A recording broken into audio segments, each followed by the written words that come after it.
আজ হচ্ছে রবিবার, ঘড়িতে বাজছে সকাল 9টা। নতুন সকালে নতুন একটি ব্লগে তোমাদের সবাইকে জানাই স্বাগতম। তোমরা সবাই নিশ্চয়ই ভালো আছো। আমিও ভালো আছি। আজই প্রথম যে বন্ধুরা আমার ভিডিওটি দেখছো, প্লিজ সাবস্ক্রাইব করে নিও। পুরনো বন্ধুরা, তোমাদের সবাইকে অনেক ভালোবাসা। ভিডিওটি কেমন লেগেছে সেটি অবশ্যই কমেন্টস করে বলতে হবে। লাইক করতে কিন্তু একদমই ভুলো না। আমার Instagram ID Pinki Saha 703, please আমাকে ইনস্টাতে ফলো করে নিও। অ্যাবাউট আর ডেসক্রিপশনে আমার ইনস্টা লিঙ্ক পেয়ে যাবে। আজ যেহেতু রবিবার, ছেলের কলেজ ছুটি, প্রতিষ্ঠার স্কুল আগে থেকেই ছুটি রয়েছে। পুজোর পরে মাত্র কয়েকটা দিন স্কুল হলো। তারপরে 11 ক্লাসের পরীক্ষা, স্কুল ছুটি দিয়ে দিল। এই পরীক্ষা শেষ হতে হতে আবার প্রতিষ্ঠাতেরও এক্সাম শুরু হয়ে যাবে। লম্বা ছুটি। ওরা রয়েছে বাড়িতে, নিজেদের পড়াশোনা নিয়ে বসেছে, আর আমি লেগে গেছি আমার কাজে। আজ শরীরটা একদমই ভালো নেই, কেমন যেন একটা জ্বর জ্বর মনে হচ্ছে। আসলে শরীরের আর দোষ কি বলো? এই যে ওয়েদারটা চেঞ্জ হচ্ছে, কখনো ঠান্ডা লাগছে, কখনো গরম লাগছে, এগুলো আর শরীর নিতে পারছে না। এই জন্য কেমন যেন একটু জ্বর মতো মনে হচ্ছে। প্যারাসিটামল খাচ্ছি, এইভাবেই চালাচ্ছি। আজকে রাতের বেলাতে করব আলুর পরোটা, যার জন্য আলুটাকে সেদ্ধ করে নিয়ে, স্ম্যাশ করে নিয়ে, একটু মশলা টশলা দিয়ে কড়াইয়ের মধ্যে পুরটাকে তৈরি করে রাখছি। রাতের বেলাতে ময়দা মেখে শুধু পুর ভরে দিলেই পরোটা রেডি হয়ে যাবে। আমি দুপুরবেলাতেই এই ঝোঁকমারির কাজগুলো করে রাখি। আর আজ সকালের খাবারে বানাচ্ছি ভাত ভাজা। আজ আর রান্না বান্না তেমনভাবে কিছু করতে হবে না, আমাদের রয়েছে নেমন্তন্ন। আর ছেলেকে বললাম, আমার আর প্রতিষ্ঠান নেমন্তন্ন রয়েছে, ছেলেকে বললাম যে তোর জন্য রান্না করি। ছেলে বলছে না, অনেক দিন আমি বিরিয়ানি খাই না, আজ দুপুরে আমি বিরিয়ানি কিনে এনে খাবো। না, আমিও রান্নাঘর থেকে তাহলে আজকে ছুটি পেয়ে গেলাম।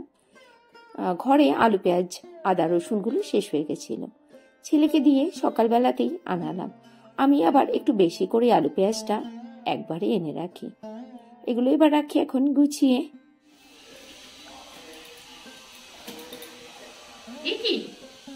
এটা কি আলু? আমি তো জীবনে প্রথমবার এমন আলু দেখলাম। লাভ শেপ, একদম হার্ট শেপে, ধারাক ধারাক দিন।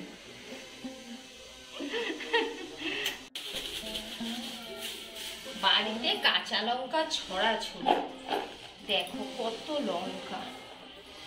আটবে না মনে হচ্ছে এই কৌটোটার মধ্যে। আবার এই লঙ্কাগুলো সেই ঝাল লঙ্কা, এগুলোকে আলাদা রাখি। এগুলো আমি সেদ্ধ খাওয়ার জন্য আলাদা রেখেছিলাম। এই লঙ্কা কটাকে আলাদা রাখি, নইলে এর সঙ্গে এই লঙ্কাগুলো নষ্ট হয়ে যাবে। বাড়িতে যদি অনেক কাঁচা লঙ্কা একসাথে চলে আসে না, তাহলে কাঁচা লঙ্কাগুলোর এই যে বোটাটা ছাড়িয়ে এমন একটা কৌটোর মধ্যে ঢাকনা আটকে যদি ফ্রিজে রেখে দাও না, এমন করে ভালো করে আটকে যদি ফ্রিজে রেখে দাও, তাহলে কাঁচা লঙ্কা 15 থেকে 20 দিন পর্যন্ত একদম ফ্রেশ আর তাজা থাকবে।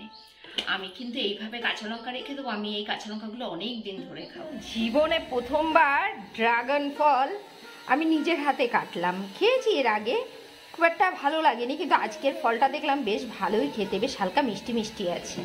ঘরের সব কাজকর্ম সেরে নিয়ে তারপর চলে এলাম বাসনগুলো মাজার জন্য। ঘর পোছা, কিচেন ক্লিন করা, ঠাকুরের বাসন মাজা, উঠোন ঝাড় দেওয়া, এই সব কাজগুলো সেরে শেষে আসি আমি বাসন মাজার জন্য। বাসন মেজে স্নান করে পুজোটা দেবো। ও না, আজ তো পুজোটা আমি দেব না, প্রতিষ্ঠার পুজো করা হয়ে গেছে। একটু তাড়াতাড়ি কাজ করছি, রয়েছে নেমন্তন্ন, সেই বাড়িতেও তো যেতে হবে। এখন ঘড়িতে প্রায় 1:30 বাজে। যদি তাড়াতাড়ি কাজ করি জানো, কাজ যেন আর শেষ হতেই চায় না। এখন বাজে দুপুর 2টো, আমি আর প্রতিষ্ঠা তৈরি হয়ে নিয়েছি। ওই যে প্রতিষ্ঠা, আর এই যে আমি, আর ওই দিক থেকে ভাইয়ের মেয়েদেরকে নেব। আমাদের একটা নেমন্তন্ন রয়েছে, বালক সেবা। হ্যাঁ, আমিও বালক হয়ে গেছি, ছোট হয়ে গেছি। আসলে বড়মা বারবার করে বলে গেছে না গেলে খুবই খারাপ লাগবে, কথা দিয়েছি যাব। শরীরটাও ভালো লাগছে না, তবুও চলো যাই। চলে এসেছি এই বড়মাদের বাড়িতে। বড়মা না আমাকে খুব ভালোবাসে, আসলে আমার বাপের বাড়ির একদম পাশের বাড়িটাই হচ্ছে এই বড় মাদের।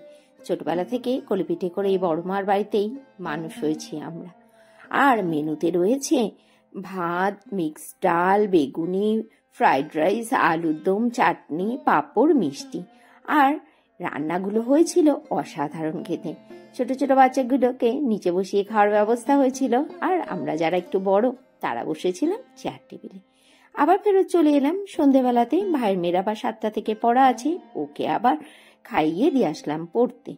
আর রাতের খাবারে করে নিচ্ছি আলুর পরোটা। ওই যে দুপুরবেলাতে যে পুরটা তৈরি করে রেখেছিলাম, আলুর পরোটা খেতে কিন্তু বেশ ভালো লাগে, কোনো তরকারিই লাগে না, একটু সস দিয়েই হয়ে যায়। চলো আজকের ব্লগটা আর কন্টিনিউ করবো না, এখানেই শেষ করে দিচ্ছি। Tata, good night.